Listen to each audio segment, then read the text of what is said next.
আমরা কিছুদিন আগে শান্তিনিকেতন গিয়েছিলাম। শান্তিনিকেতন থেকে আমরা গিয়েছিলাম কঙ্কালীতলা। দেখো এই কুণ্ডটা হচ্ছে যেখানে সতী মায়ের অঙ্গ পড়েছিল। এই কুণ্ডতে সবাই যাচ্ছে, জলস্পর্শ করছে আর মাথায় দিচ্ছে।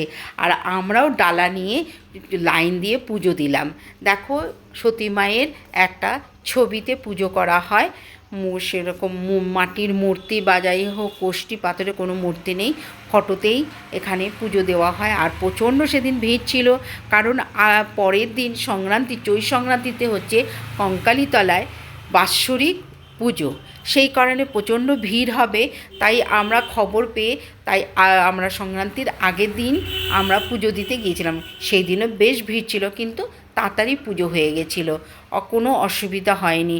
আর সুন্দর করে মন্দির প্রাঙ্গণটা এত সুন্দর করে সাজিয়েছে, মানে ঝলমল করছে, চারদিকে লাইট দিয়ে একদম ভরে দিয়েছে।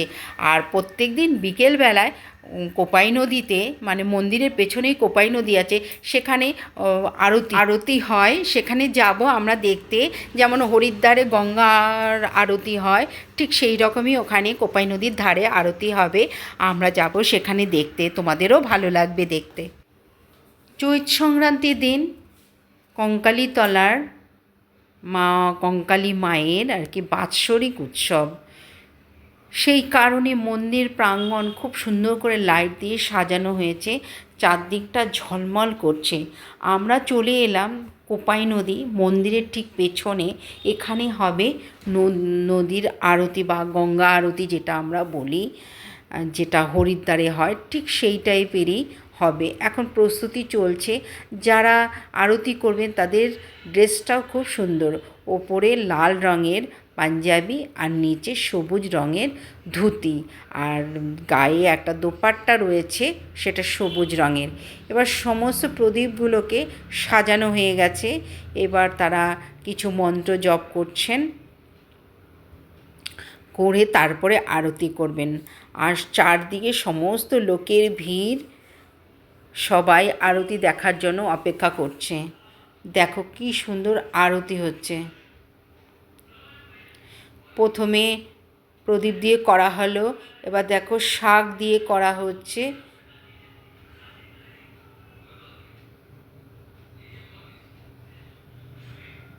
তারপরে কর্পূরদানি দিয়ে আরতি হচ্ছে,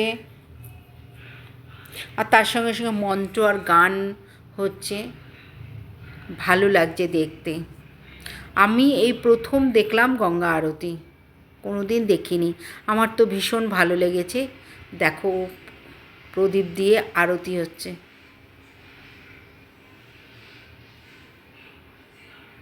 আর তার সঙ্গে সঙ্গে মায়ের গান আর মন্ত্র বাজানো হচ্ছে আর কি। এত সুন্দর আরতি মানে আমি এই প্রথম দেখলাম।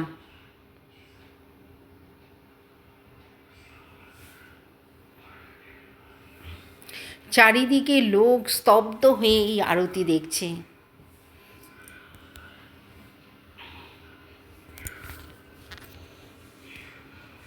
দেখো লোকে লোকারণ্য এই আরতি দেখার জন্য। বেশ ভালো লাগলো। আমি কঙ্কালীতলায় এই দুবার গেলাম।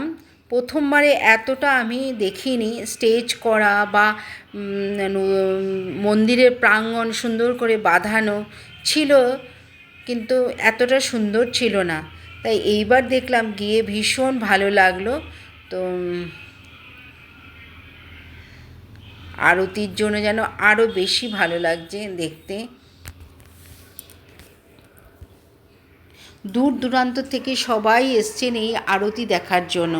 লোকাল লোক তো আছেই, আর দূর দূর থেকে, যেমন আমরা গেছি কলকাতা থেকে, প্রচুর কলকাতা থেকে এইবার কঙ্কালীতলায় গেছে পুজো দিতে। আর তার পাশে শান্তিনিকেতনে একটা ঘোরার জায়গা রয়েছে। সেজন্য মোটামুটি যারা শান্তিনিকেতনে ঘুরতে যায়, কঙ্কালীতলা না ঘুরে যায় না। সেখানে পুজো দেয় একদিন, সেটা পুজোর জন্য রেখে দেয়।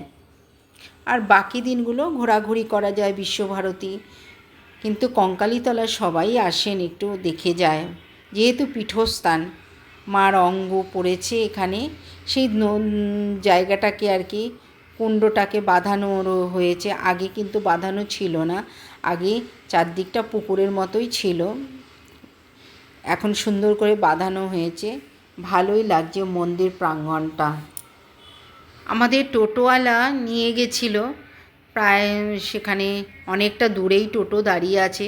বলল আমাদেরকে পুজো দিয়ে আরতি দেখে আমরা দাঁড়িয়ে থাকবো পেছনে আর কি, মন্দিরের পেছনে, ফোন করলে আপনারা চলে আসবেন। যাই হোক, আমরা আরতি মোটামুটি দেখে এবার বাড়ির দিকে মানে গেস্ট হাউসে ফিরতে হবে। তোমাদের কেমন লাগলো ব্লগটা? ভালো লাগলে লাইক কমেন্ট শেয়ার করে দিও। আজকের মতো আসি, টাটা।